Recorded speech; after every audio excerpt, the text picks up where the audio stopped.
Well, the trend, I think, for this time, that most of the Indonesian students going back to Indonesia because the opportunity, I think, much better and better today in Indonesia. Because if you look at the Indonesian economic growth, is much better than some years ago.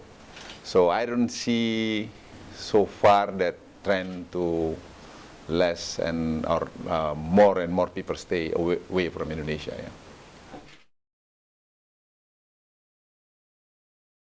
This is not so good for Indonesia because, as you are aware, that our economic growth is much better, 6.3, and I believe within 5 years ahead, they're going to be like 7, 8, 9% growth, which is, I think, create more job opportunity in the country.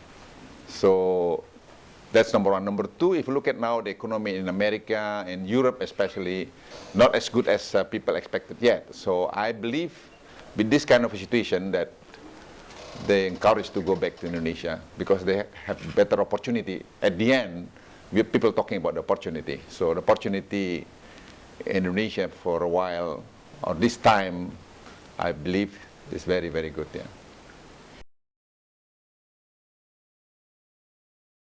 Sebenarnya gini ya, kita jangan juga, sekarang kan ada era baru, economic colonize, not territory colonize. Kalau zaman dulu penjajahan itu penjajahan fisik. Sekarang tuh bisa penjajahan ekonomi, bisa penjajahan juga pendidikan. Nah, jadi itu yang kita harus hati-hati. Nasionalisme itu sebenarnya bagaimana Anda membangun bangsamu.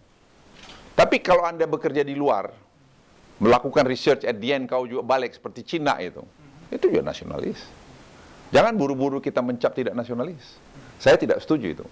Tetapi perlu mereka diberi informasi, makanya saya mau datang kemari. Memberitahu apa sebenarnya yang terjadi di Indonesia. Dari first hand. Jadi jangan diberikan informasi yang keliru. Apa yang mau saya berikan nanti akan beri informasi yang berimbang. Yang menjadi tugas generasimu nanti untuk memperbaiki kekurangan yang dibuat oleh generasi saya.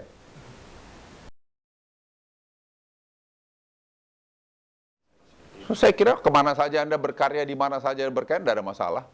Sepanjang Anda ingat merah putih itu, sepanjang Anda ingat ada lahir dan warga dan warga negara Indonesia, Anda bisa menjadi researchers di mana di Amerika yang terkenal.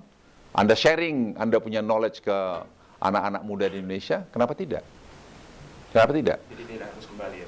Tidak, tapi saya ingin katakan, kamu tidak akan pernah mencapai puncak karirmu kalau di luar negeri, karena bagaimanapun kamu akan tetap jadi warga negara kelas 2. Itu pasti itu. Ya ada mungkin 1-2 story, tapi di Indonesia dengan pertumbuhan ekonomi sekarang yang begini bagus, Anda bisa meng-create macam saja di Indonesia itu. Karena baru booming ini, mulai booming ini sekarang ini. Nah, sekarang yang kerja di perusahaan saya itu banyak anak-anak muda yang sudah lama kerja di Amerika. Misalnya ada yang di Wall Street sudah 6 tahun, lulus dari Stanford, lulus dari Columbia, lulus dari Harvard. Itu kerja dengan saya sekarang. Anak-anak muda umur 30 tahunan gitu. Dan mereka saya lihat nasionalismenya untuk membangun Indonesia itu luar biasa setelah melihat opportunity yang ada di Indonesia. Jadi saya tidak melihat bahwa itu menjadi hambatan. Dan ada malah anak Indonesia, ini saya nanti aja, yang sudah lahir di Amerika, besar di Amerika, sekolah di Amerika, kerja di Wall Street, lulus dari Stanford, lulus dari mana, dari Chicago, at the end balik ke Indonesia, and he enjoy very much being in Indonesia, he enjoy very much working within the country. So saya tidak melihat itu jadi satu masalah. At the end manusia itu akan lari pada apa yang membuat dia happy. Ya, bahwa di Indonesia banyak masalah, justru dalam banyak masalah itulah kamu bisa naik. Karena kalau sudah semua mapan, maka peluangmu jadi kecil, satu. Nomor dua, yang paling penting kamu harus ingat adalah, kalau kamu bagaimanapun hebatnya, tetap akan second citizen di Amerika atau di Eropa atau dimanapun.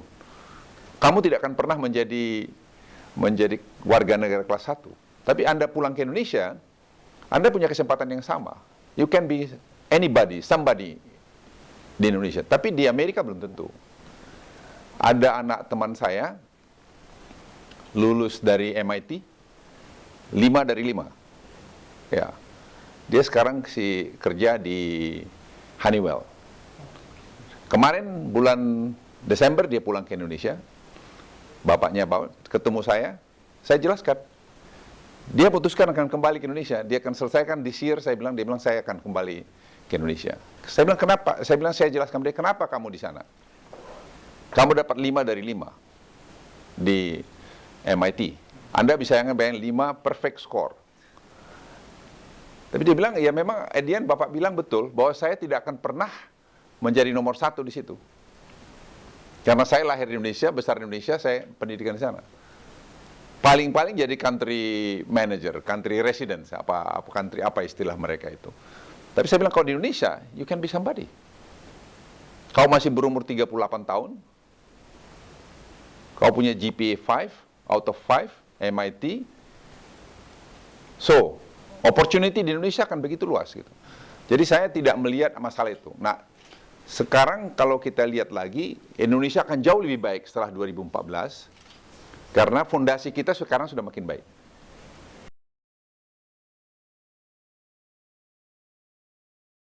Well, that's what I'm going to present to the Indonesia today, to our student, the great opportunity within the country. So, again, people finally could choose which one the best for their future. So I believe Indonesia right now is paradise for the young people. Yeah. Booming. Booming. Yeah. Thank you. Ya, sekarang kita mungkin equality. Sekarang pertumbuhan ekonomi bagus, tapi pemerataan kan kurang. Nah, itu harus diperbaikin. Pemerataan itu harus diperbaikin. Kemudian tadi downstream industry itu kan sudah dicanangkan oleh pemerintah. Tapi implementasinya itu bagaimana? Belum jalan. Dan kalaupun itu jalan, tidak akan selesai satu generasi itu. Karena akan mengurangi import kita secara signifikan, akan meningkatkan ekspor kita secara signifikan, dan akan menciptakan lapangan kerja begitu banyak. Banyak sekali, nanti saya akan jelaskan di slide saya.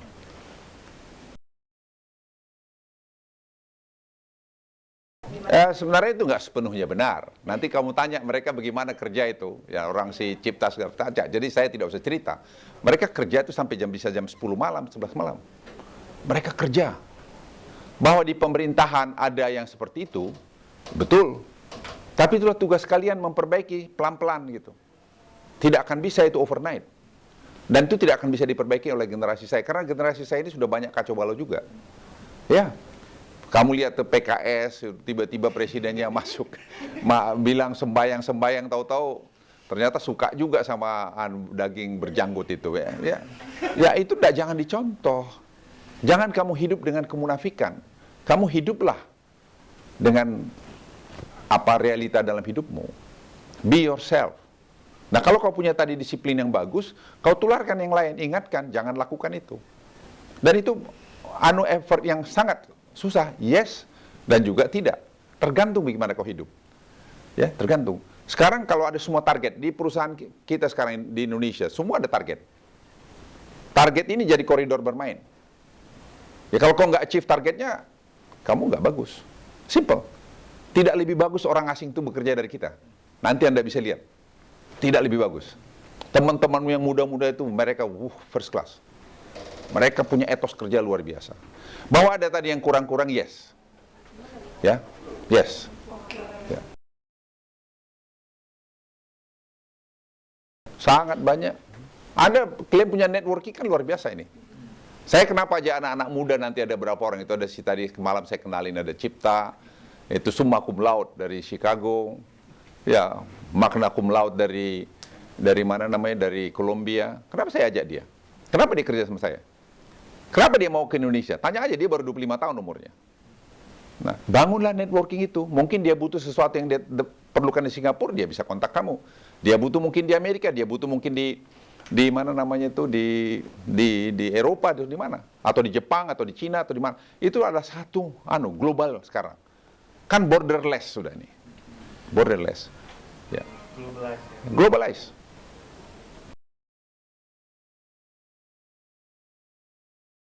Menurut saya ada 3 bidang studi yang kalian perlu lihat baik ya. 1 finance.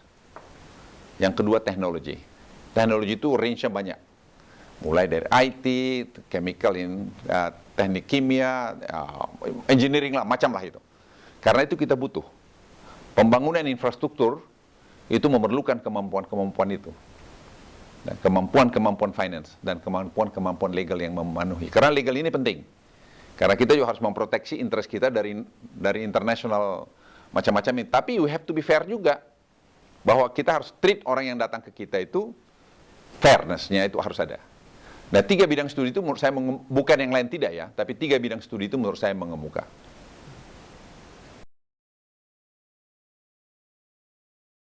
Sekarang itu sebenarnya udah susah-susah sih, peluang kerja itu di Indonesia ke depan, itu makin luas. Tadi saya katakan infrastruktur. Itu akan butuh orang-orang engineering yang banyak sekali. Peluang itu aja. Pulang ke Indonesia. Anda kerja di Indonesia, kerja di Wall Street, kerja di mana, Edian balik ke Indonesia. Seperti saya misalnya, ada nanti yang saya ajak Pandu itu. Dia kerja dari Stanford. Dia kerja di Wall Street. Dia tahu, jadi saya sekarang kerja, kalau saya urusan bank, saya suruh dia saja. Bank asing bule-bule itu datang dengan dia, bahasanya sama, pahamnya sama, silat-silatnya dia bisa diatasin begitu. Jadi kita butuh itu. Kita jangan di-undermine oleh orang asing itu, karena dianggap bahwa negara ketiga, we are not going to be there. Kita akan jauh maju ke depan. Kita harus bangga jadi Indonesia. Kalian harus bangga jadi Indonesia, karena ke depan menurut saya, nasib bangsa ini ada di tangan kalian. Generasi saya udah fading away. Tapi kalian tuh masih justru bangga. Nah, saya ingin supaya kalian tuh jangan salah melihat Indonesia. Dan saya akan nanti kasih pesan, jangan kalian terlalu terkotak-kotak seperti yang terjadi di Indonesia itu. Yang akhirnya menghabiskan energi. Padahal lebih bagus sekarang kita, apa yang kita bisa share buat negeri ini. Jangan kita bicara apa perbedaan kita. Perbedaan itu pastilah banyak. Kamu sama saya berbeda, kamu sama adikmu saja berbeda. Sama abangmu berbeda, sama ibumu aja berbeda. Ya dia perempuan, kau laki. Ya. Terima kasih.